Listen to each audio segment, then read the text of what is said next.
And he's like, where are you from? I said, Ukraine. Wow, nice. The war was stopped. I just, lost my voice.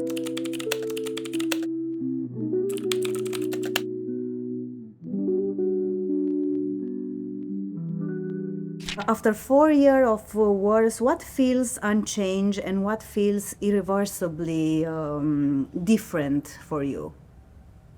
I'm alive. Some of my acquaintance and people who I even doesn't know, not. So I think it's the main answer on your question, because when the war started in 2014, I didn't felt it so, so strict. After 2022, I realized that my attitude to the life a little bit changed. Not a little bit, actually, completely changed. Because now I realize that if before the war I had a problem, it wasn't a problem. Yeah, because, if your train late, for example, you can take another ticket. If you broke something, you can buy something new or repair it. But if, even if you, decide to meet someone and your meeting was delayed, it's not a problem because you always can arrange another one. But if this person died, you can nothing to do.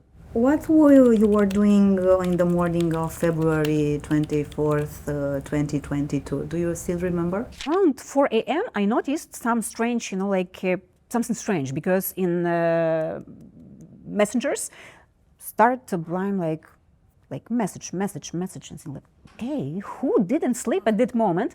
And suddenly my phone became ringing.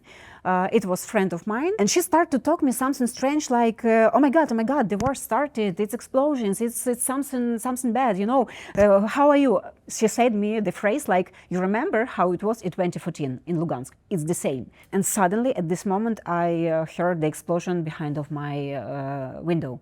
I don't understand what's going on, and my cat, he slept behind me. Yeah, he just run, jump and start to run around the house. I don't understand what's going on. And at that moment, of course, explosions, you heard these explosions, and you can't understand how far away it's from you. Yeah, so we just went to the work, because in the morning we had chat again with our colleagues, and we decided to meet together at office, because a lot of us not from Kyiv, we are from regions, so no relatives, no parents, nobody.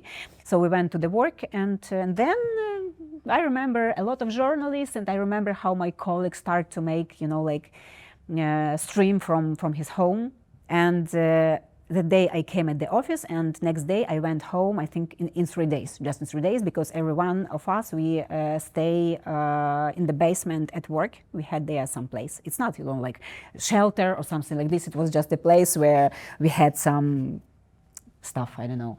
And and after this 1 week I lived actually on the basement at work with a lot of people with me. No, like from someone it was a journalist, someone it was from just people who lived around on this district.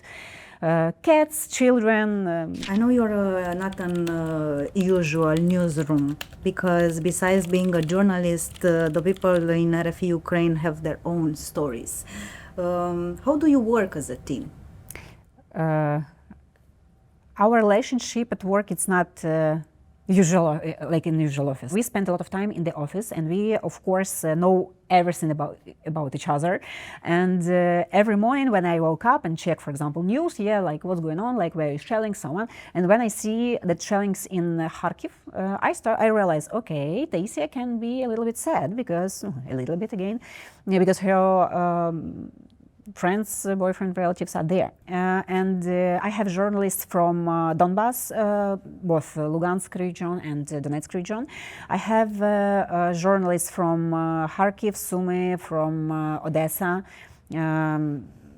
was from Mykolaiv, Kyiv, and Dnipro, actually, Chernihiv. They joined us not a long time ago. And everybody different, from different parts, but we have one common thing. We are here as I said, alone. Our parents, acquaintance, friends, normal life, usual life, it stayed in Ukraine. So we built here a new one. A recent poll in Romania shows a worrying trend. After 4 years of wars, the percentage of people who blame Russia for the invasion has dropped from over 70% to just 55%. As a journalist, does it hurt you to see that the clarity who is the aggressor is fading right next door? It's awful. It's awful, and 4 years, war continue, nothing stopped. Russian gives proposition, okay, stop the war, give us territory and stop the war. Exactly. Ukraine said like, no, we had the red lines. We can't give you territory because now you take another region, next another, and okay, how? Why we should do you our territory? Why we should do our apartment to some very crazy and strange neighbor? It's a very big question, but it's for us. For another people, it's like, please stop it. You have the way to do this. Why you can't refuse it? Of course, you can say like, Europe, it's not a goal for Russia. Really? Mm-hmm. Are you sure? Mm-hmm. Moldova, come on. They have Kaliningrad. They they have a lot of small pieces of territory around the world. And you really believe that they just stop in Ukraine and in 10 years, 20 years, I don't know, 30 years, and not decide to like come a little bit Poland or maybe a little bit Romania or maybe a little bit something else. War for Ukrainians now on the 4 years, it's mostly about surviving. It's mostly about possibility to live in conditions that they have. You live by scheduling of alarms, you live by scheduling of siren, of switch off the electricity, of bombing, of, I don't know, everything what's going on around you, you can't influence on this, yeah? And you can't manage it, but you can change your life a little bit, change your mind a little bit, and try to live. For example, you didn't sleep whole night, yeah? But in the morning your child must go to the school at 9. And it doesn't mean that they have another scheduling. It's like you here have in Romania, in Europe, it doesn't matter, they go. Children have some activities after the school. Dances, karate lessons, I don't know, doesn't matter. War for Ukrainians, I don't talk about military, I talk about, for example, people in every city, citizen. For them, it's about -21, and you have no heating in the apartment, and you have small baby. What should you do? What would you like EU citizens, and by this also the Romanians, to know about the reality of this war? That war goes on. Because the most strange question to me was in December, I took the taxi and it was pretty late, I think around 11 p.m. I was at work here. I took the taxi and of course taxi started to talk with me and we gossiping a little bit around situation here in Romania, and he's like, where are you from? I said, Ukraine. Wow, nice, the war was stopped.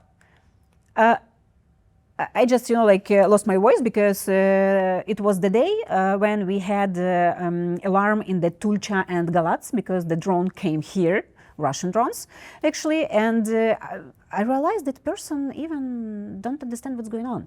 He doesn't understand that war, it's not far, far away.